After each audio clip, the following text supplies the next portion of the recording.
You're listening to Productivity Monsters in the Morning. We are the energy vault your real estate business needs to get you up and out and excited and productive for the day. We go over trending topics and things that really matter in the market of the moment. Here are your hosts, Tiffany Hampton and Brooke Silva.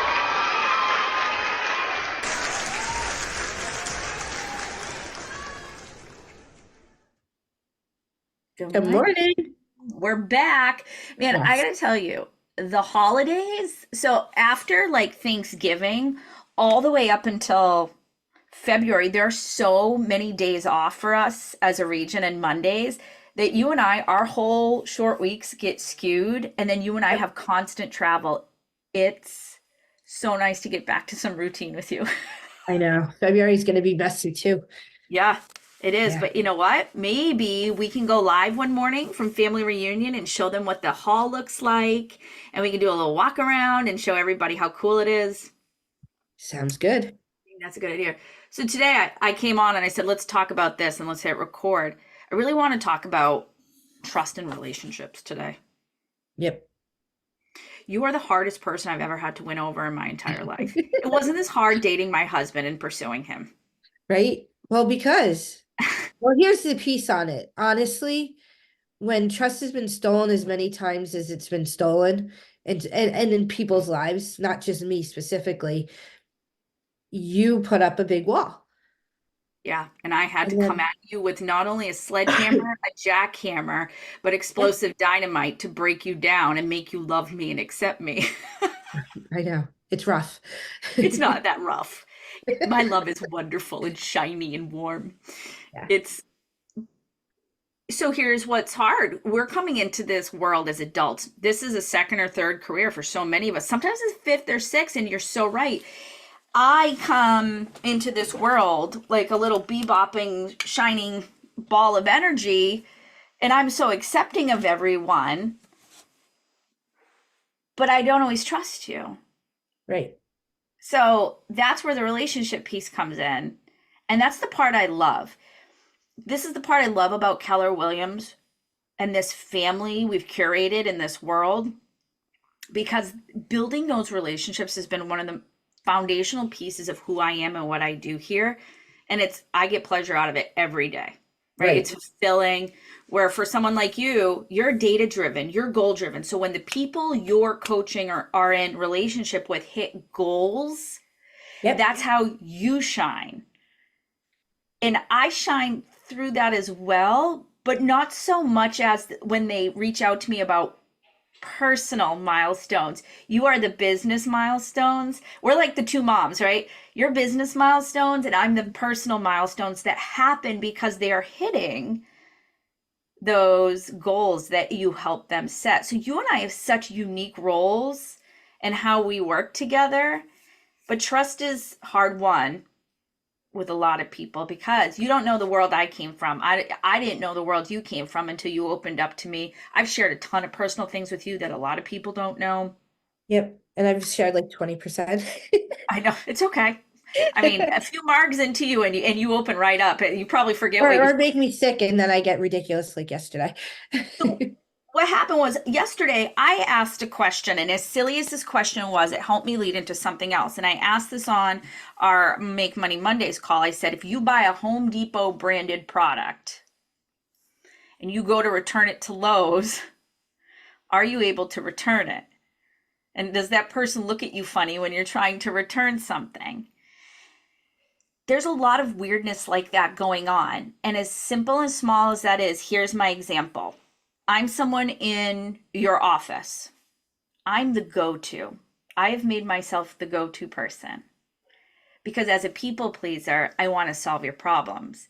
But Tiffany, am I the right person to solve every problem? Yeah. Well, and it's 100% true. And we lose trust when we try to solve everybody's problem. Here's what happens. In any office, there are people who are specialists at what they do, Yep.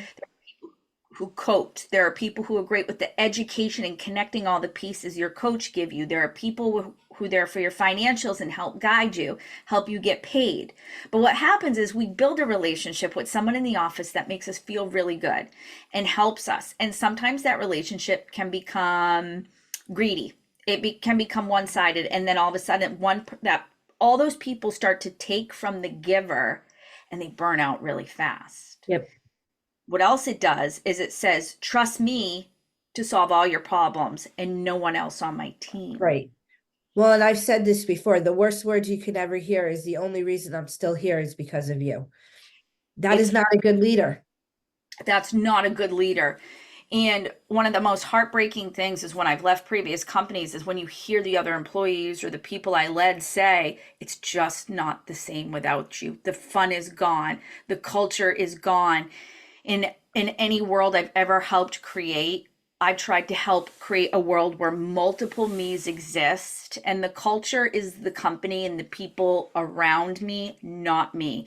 And sometimes you just don't have the right players on your team to create that. And that's how I've known it's time to move on in past careers. Outside of hitting ceilings, that feeling of culture just wasn't there. And now it does take a person to start the culture, but it takes many people to cultivate it and keep it alive where you are. And it comes back to trust. So my question for everybody today is, if you're sitting there today and you're going, yes, I'm a problem solver. I love to help people. I love to make them feel great. Usually that's our director of first impressions, agent services, market center tech trainers. I want you to sit back and really think about the last few conversations you've had. Did you solve for someone else on your team when you could have helped direct them to another person and help them create a strong bond and relationship there? Trust. Just because I can solve for it doesn't mean, one, I have the time to, or two, I'm the right person to. There's a lot of odd KW knowledge and real estate knowledge stuck in this noggin. And this year's the year of staying in my lane and helping those I lead stay in their lane. Tiffany, it's the hardest freaking thing. Well, Not and for you. well, that's not necessarily true. Like I learned a huge lesson, right? Like in my KPA, which key people indicator of Yeah, it's assessment. a personality assessment. It tells you And it's not even here's the deal. I am high in everything, and the 5 things I'm not high in, I'm medium in. And I could be an MCA, market center administrator. I could be it all. But just because I could be it all doesn't mean I should be it all. And what ended up happening was you go into problem solve mode, and you don't let people be their hero. You don't let them grow. You don't let them be a leader. And when you have the wrong people in the wrong seats, people like me are more likely to just go solve the problems because you have the wrong people in the wrong seats. So it really does start from the top of making sure that when you're building a team or a business, you take that time to go through and do a 3-month career visioning. Like, we hire slow, fire fast. We do. And it's really hard whenever there's a fire, it's almost always because of the leader. And I take full responsibility for this. Firing my first person way back in the day was the hardest thing I did, but I also didn't hold that person accountable and set expectations. And when I fired them, I apologized. I said, this falls on both of us, mainly on me. 1, I didn't set expectations. 2, I didn't hold you accountable. And 3, I was scared to when it was too late. Yep. This is not a firing. This is, I am giving you back to a world where you get to go find a job. You can have the right type of manager, because it's not me. And this career for here is not for you based on how you've shown up. I went out back, I threw up by the dumpster, and I cried for 2 hours. I was so young too. I was like 26 years old. In a vice president executive level job that I had no business being in, but nobody else wanted to do it. So here we go. I wanted a title, but I learned a lot. But we never built trust. We never had a great relationship. And then it opened the door for an admin I gave a chance to, who ended up becoming a director of operations, and I watched her soar because of a small opportunity. Yep. And her and I had so much trust. She finished my thoughts. She was ahead of the game with me. We worked like this. It was, I wish I had 400 of her. I could place them everywhere. And it's funny, I base the things I need and those who support me around her attributes and what I loved so much about her and what I wish she had done more of, and vice versa. So build the trust. And here's the other thing. When somebody comes to you with a problem, don't go into instant solve mode. Tiffany Right. has helped me over the last few years ask really amazing questions. And even more than that, you've helped me. I know it's probably hard to see on these things or when we're on Zooms. You've given me the gift of silence, which you need to take back, by the way, because when you're sick, you have no silence. Right.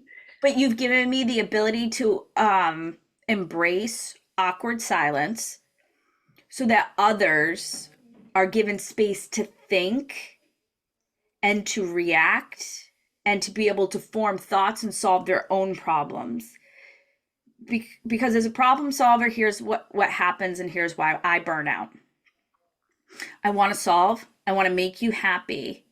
But some days, because of timing, I can't show you how to solve for yourself. And then I create this cycle of dependence that's horrible. Yep. So and there are some things that are just my skill set because I've been in IT, because I understand spreadsheets, because I can basically code things. My brain works different. And sometimes it's really hard to explain those things. These things I went to school for. So I can't necessarily impart that knowledge into someone. And I can tell when somebody's glazed over in seconds. And I'm like, okay, I'm going to do this once. You'll never have to do it again. Let me set it up. Right? Like there are some things that just happens. But I need to stick up for myself. I need the people I lead and love and support so much in our region to expect more from their leaders and show up in a different way this year that helps promote trust and builds relationships so that you're comfortable going to anyone and the right person to solve your problem. Right. So you can solve your own problems in the future. I promise you, there is almost nothing in this world that isn't available to you somewhere by asking the correct question, whether to a machine or a person. Yep. It's just how you do it. 100%. Well, there you All go. right. I will talk to you tomorrow, hopefully with a better voice. I'm pretty sure you won't be talking tomorrow. So, Bye. bye.